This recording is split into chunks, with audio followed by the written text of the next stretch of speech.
Assalamualaikum warahmatullahi wabarakatuh. Selamat malam. Perkenalkan, nama saya Muhammad Gifar Elfarizki. Di sini saya akan presentasikan hasil analisis pelatihan dan pengembangan produk kami, yaitu Sitjaku. Untuk anggota kelompoknya ada saya sendiri, Muhammad Gifar Elfarizki.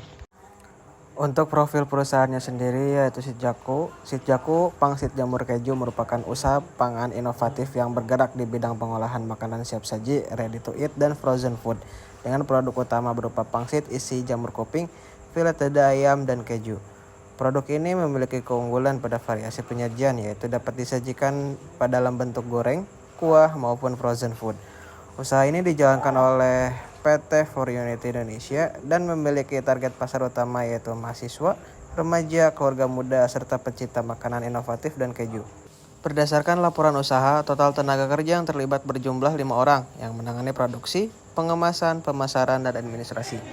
Kemudian divisi sasaran yang menjadi sasaran pelatihannya yaitu divisi produksi, pemasaran, dan pengemasan. Karena ketiga divisi ini memiliki peran penting dalam menjaga kualitas produk, efisiensi kerja, ketertarikan, serta kepuasan konsumen. Selanjutnya yaitu analisis kebutuhan pelatihan. Yang pertama, bagian produksi. Ditemukan produk reject berupa kulit pangsit sobek akibat kurangnya pelatihan saat proses pengisian dan pelipatan pangsit. Yang kedua, penerapan GMP atau Good Manufacturing Practice masih belum optimal, terutama dalam menjaga sanitasi alat, kebersihan area produksi, dan hygiene personal karyawan. Yang ketiga, karyawan masih memerlukan peningkatan keterampilan dalam proses produksi agar hasil pangsit lebih seragam, rapi, dan sesuai standar kualitas produk.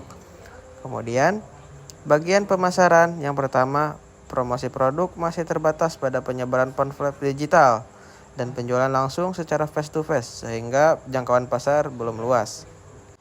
Yang kedua, branding produk Sitjaku belum termasuk secara optimal karena konten promosi di media sosial masih kurang konsisten dan belum menarik perhatian konsumen secara maksimal.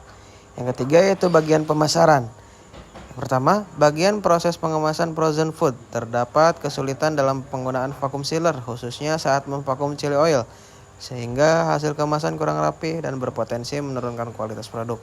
Yang kedua, pelabelan pada kemasan frozen food masih mengalami kendala karena label sulit ditempel dengan rapih dan kuat pada permukaan kemasan vakum sehingga sering terlihat tidak seragam dan kurang menarik secara visual. Hal ini dapat mempengaruhi nilai estetika produk serta kesan profesional di mata konsumen. Yang terakhir, standar pengemasan produk belum sepenuhnya konsisten sehingga perlu adanya SOP yang lebih jelas untuk menjaga mutu produk selama penyimpanan dan distribusi. Kemudian untuk tujuan pelatihan pada bagian produksi, yang pertama meningkatkan keterampilan karyawan dalam proses produksi pangsit agar dapat meminimalkan produk reject, meningkatkan ketelitian kerja dan menghasilkan produk yang seragam sesuai standar kualitas. Yang kedua, meningkatkan pemahaman serta penerapan GMP atau Good Manufacturing Practice dalam proses produksi agar kebersihan, keamanan pangan, dan mutu produk tetap terjaga. Yang kedua yaitu bagian pemasaran.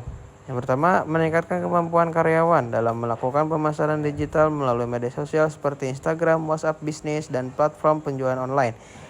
Lalu, meningkatkan kemampuan karyawan dalam membangun branding produk Sitjaku melalui strategi promosi yang lebih menarik, konsisten, dan mampu meningkatkan atau menjangkau target pasar yang lebih luas. Yang terakhir yaitu bagian pemasaran.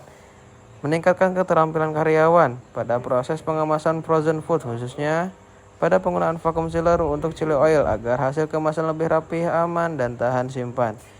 Yang kedua yaitu meningkatkan ketelitian dalam proses pelabelan kemasan frozen food agar label dapat ditampilkan dengan rapi, kuat, seragam, dan memberikan tampilan produk yang lebih profesional. Selanjutnya yaitu jadwal pelatihan serta materinya. Yang pertama, pada hari pertama divisi produksi, materi pelatihan yaitu yang pertama standar kualitas dan identifikasi produk reject. Yang kedua yaitu teknik produk pangsit yang konsisten. Lalu penerapan GMP dan yang terakhir evaluasi hasil produksi. Seluruhnya membutuhkan waktu 5 jam dengan metode yang berbeda-beda seperti ceramah, demonstrasi, dan OJT. Kemudian pada materi penerapan GMP yaitu melakukan ceramah dan simulasi. Lalu pada hari kedua bagian divisi pengemasan. Materi pelatihannya yang pertama teknik pengemasan frozen food, penggunaan vacuum sealer, teknik pelabelan dan pengemasan, serta evaluasi hasil pengemasan. Seluruhnya membutuhkan waktu sebanyak 5 jam. Lalu yang terakhir yaitu divisi pemasaran. Divisi pemasaran materinya ada 4. Yang pertama, strategi pemasaran digital, pembuatan konten branding, strategi promosi, serta evaluasi dan tindak lanjut. Seluruhnya membutuhkan waktu sebanyak 10 jam dengan metode yang berbeda-beda. Cukup sekian yang dapat saya sampaikan, kurang lebihnya mohon maaf. Terima kasih. Wassalamualaikum warahmatullahi wabarakatuh.